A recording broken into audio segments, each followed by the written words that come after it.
So welcome to this short insight into new research conducted by Orange Business Services. My name is Jerome Vincent and I've got Charles van der Volt on the line from South Africa. He's head of security research for Orange Cyber Defence and has been actively involved in putting research together for this year's RSA conference. Charles, I understand that you've come up with some very interesting conclusions, is that right? Hi, Jerome. Yes, that's right. We're excited about our RSA research. We think it's not, it's not big news. It's not the sort of thing that's going to blow people away. But we think it's important for all of our clients and for every business that we deal with. We think that the security landscape is changing, and that some of the old ways that we have of thinking about the problem are no longer relevant. And if we don't adjust our thinking, some of those gaps are going to come back and bite us. Right. Well, I know you're going to reveal all the detail at this year's RSA virtual conference in May, but I know you can give us a flavour of what you've discovered. I mean, just for this podcast, just for us and our listeners. Isn't that right? Yeah, yes, of course. So, Jerome, what we did was we tried to examine the way in which the threat landscape has changed for our customers because of the whole remote work dynamic. And we make the argument that in some very substantial ways, the world is now different to what it was a few years ago. And that one of the key technologies that we use to create security in a remote working scenario, which is the secure remote access solution or VPN product, that technology is something we depend on to create this secure environment.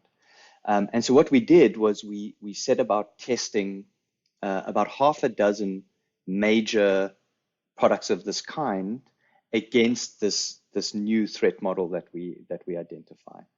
And frankly, we were astonished by the findings.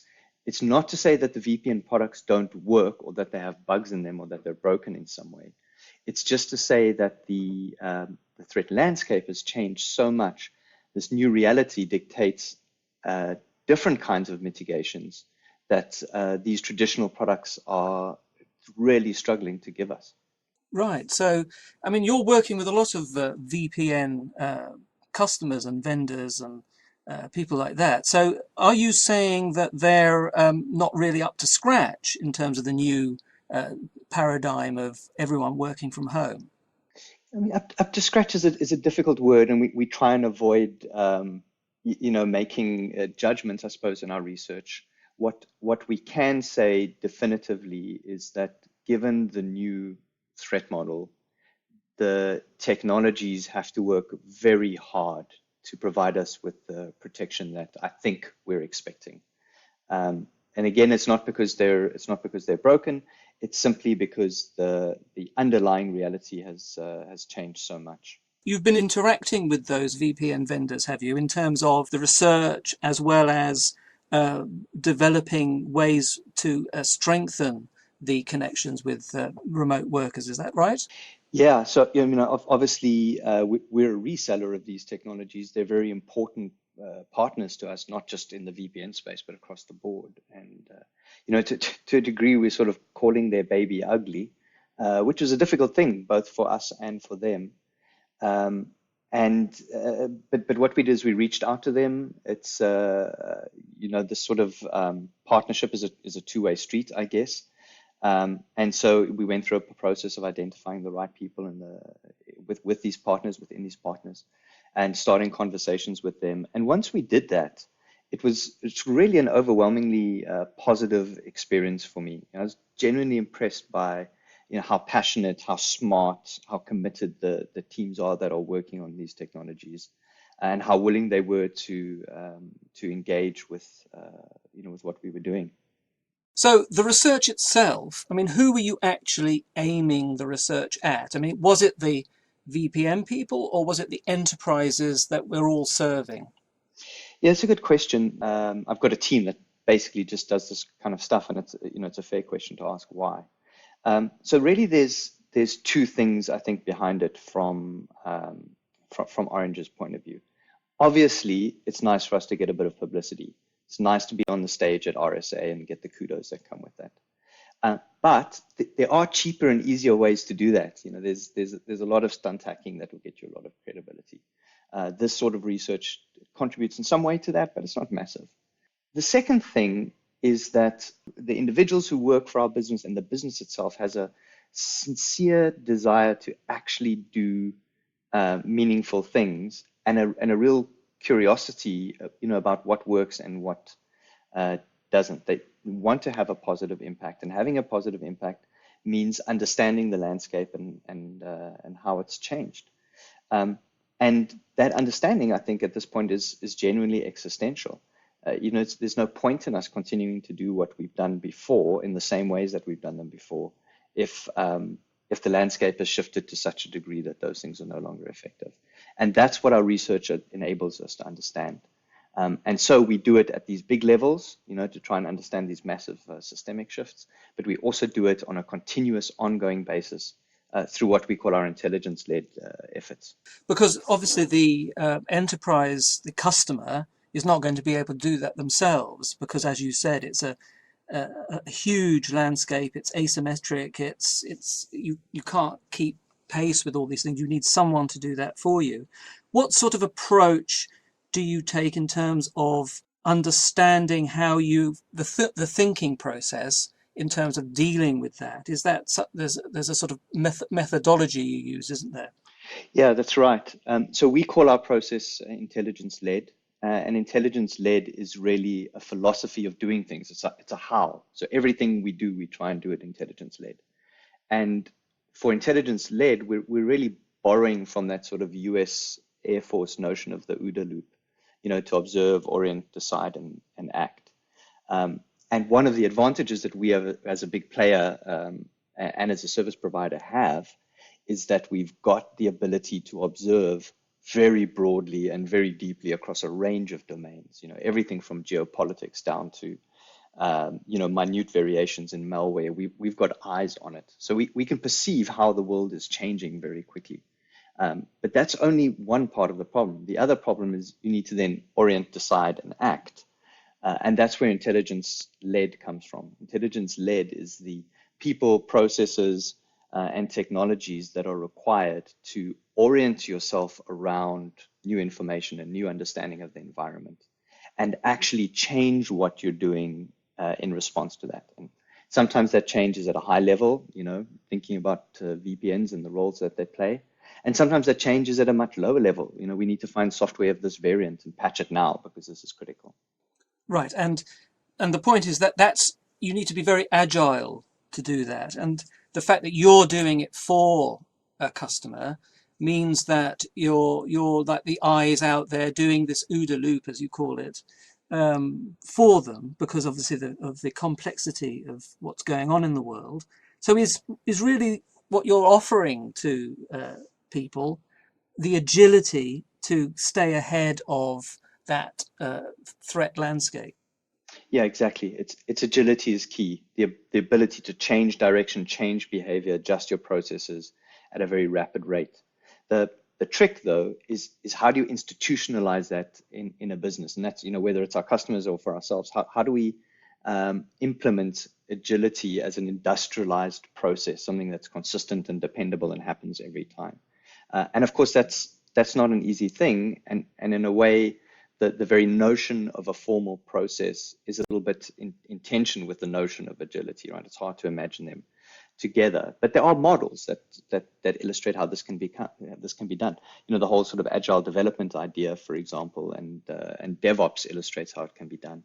And of course, OODA demonstrates how that can be done. And that's why we like OODA, because it gives us a structured, disciplined way to remain consistently agile and to improve over time, because you're not just doing it once, right? You're doing it on an ongoing basis. I remember you had quite an interesting metaphor or simile, depending on how you define it, about the threat landscape as being a bit like the weather. So this OODA loop is like with as you said, the Air Force use that, and they're always looking at threats in terms of geopolitics, threats in terms of the weather, and the weather model is this sort of shifting patterns which you can recognize, but also which will come out of the blue. So is that why you used that idea when you did a presentation last year, which I found very interesting? Yeah, so the climate model is another structure, if you like, that we use in our thinking, and it's a mechanism we use to insert discipline into our research. So on the one hand, we've got UDA, which is this continuous, ongoing, institutionalized agility, and then on the other hand, we've got this analogy that we draw from climate, and basically what we take from it is two things. The first is, look, we want to know what the weather is doing today. You know, if it's going to rain, we want to have an umbrella. If it's going to snow, we want to put our snow tires on. So we need to be able to observe acutely what's happening in the now and respond immediately in an appropriate way. But at the same time, we want to be able to zoom out further and kind of break out of the loop where we need to consistently react to maybe a place where we can become a little bit more proactive. And we do that by trying to understand how climate works to shape weather. So weather isn't an accident. It is the consequence of a number of systemic factors.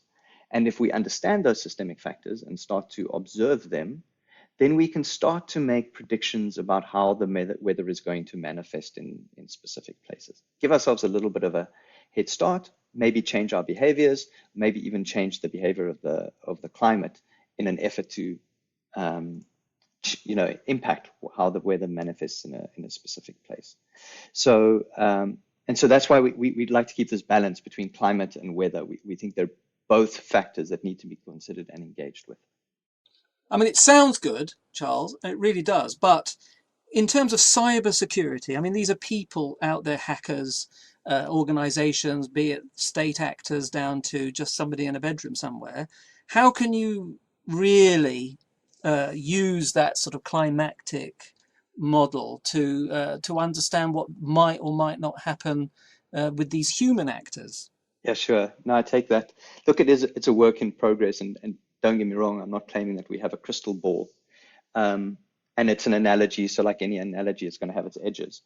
But basically, what we're saying is that climate describes a set of systemic factors, so powerful, fundamental things that create the reality that we deal with in cybersecurity. And that reality, because of those systemic factors, that reality we think it's inherently volatile. So it's, exactly what's going to happen in any one place at any one time is hard to predict. But you can start to perceive certain very clear trajectories. And so you can predict where things are going. So sort of coming back to weather, we're not saying that we can forecast the weather for a specific day, but we can say things like it's raining less and less and less. It's tending towards being drier or being hotter, or whatever the case is. And the thing for us is that this volatility, which results from the systemic factors, is it really favors the attacker very strongly over the defender. And we don't think that is going to change until we start dealing with confronting these systemic factors. And sometimes that means, we have to counter them. We need to be engaging with government about policy decisions that is one of these systemic factors. And sometimes we just have to accept that they're there and adjust. So, for example, if we look at the recent SolarWinds attack, the supply chain attacks are a consequence of the degree to which we're interconnected with each other as businesses and technology. And that's a systemic thing. We need to just recognize that it's there. We're not going to decouple, but we need to understand that a business's risk can't be viewed in isolation. It's another systemic factor that we can perceive and respond to. Right. Well, I'm glad you mentioned SolarWinds because one, you didn't predict it, did you? No, we didn't predict it. We did predict an increase in supply chain attacks, though. Right. Because I mean, no one would have really predicted it. But I mean, obviously, we know now that it's been building for years. So it's a bit like a hurricane building out in the Atlantic, and if you don't notice the signs, you're going to get hit by the hurricane. You're not prepared for it. But in the sense, what you mentioned right at the beginning, which is the sudden rise in remote working, is also this sort of big new factor in the climatic system, to keep that analogy going. So that's really the critical point for many of our listeners. So what can you do to protect people in this new era of high levels of remote working? Yeah, I mean that's a great question, and it really illustrates my point. So we feel that in the narrative around work from home and what that means for security, there's this large amount of focus on how vulnerable the endpoint and how vulnerable the user is because they're now sitting away from your sacred enterprise network. We think that perspective misses the point. The the pandemic and the resultant sort of work from home reality has brought about massive changes. It is a systemic shift, but it's not about the specifics of how an attacker operates or how vulnerable the end user is. There are other more fundamental things that have changed that are shaping the landscape. And I'll give you some examples. The growth in e-commerce, exponential growth in e-commerce, which happened over a very, very rapid time, a dangerously rapid time.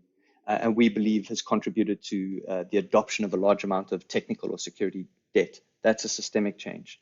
The criticality of these remote access systems, these VPNs we were talking about, the role they play within your environment now, went from something that was a nice to have to something that's absolutely existential.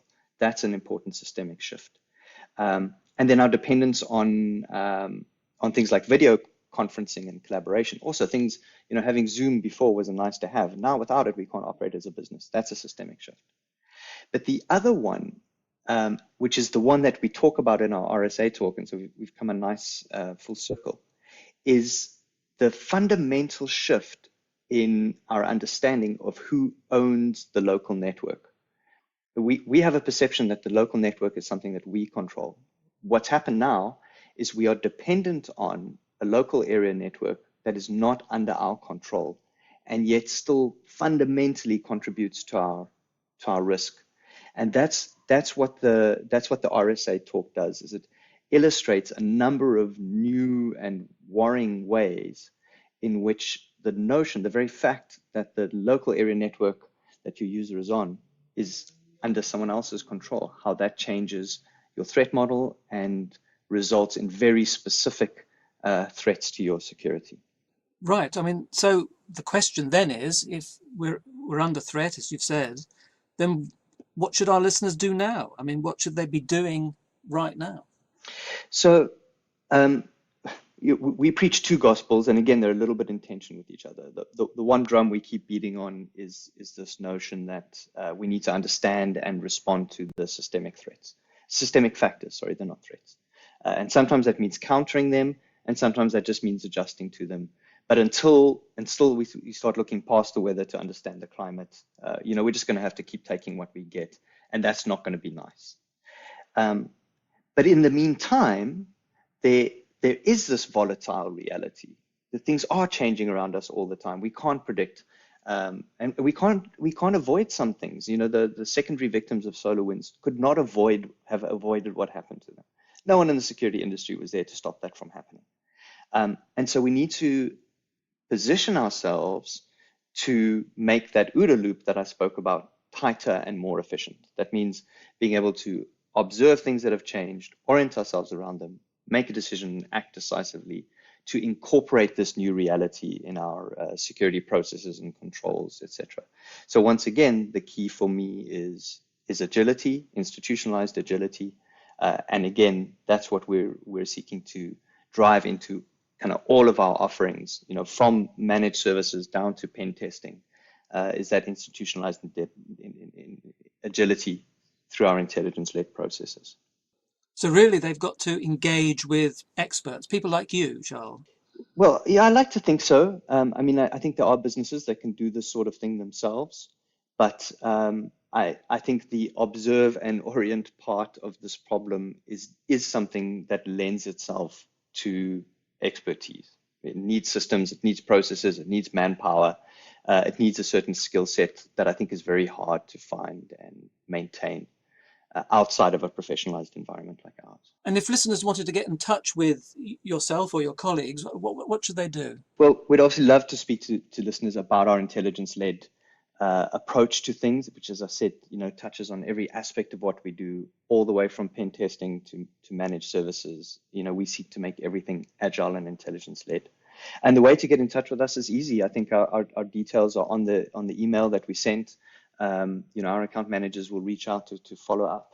So have the conversation, send an email, pick up the phone. We'd love to talk to them. Great. Well, thank you very much, Charles. I mean, that's been really illuminating. And I hope, dear listeners, that you found this short discussion not just intriguing, but also very useful. Clearly, the research points to a need for action right away. So thank you very much and goodbye.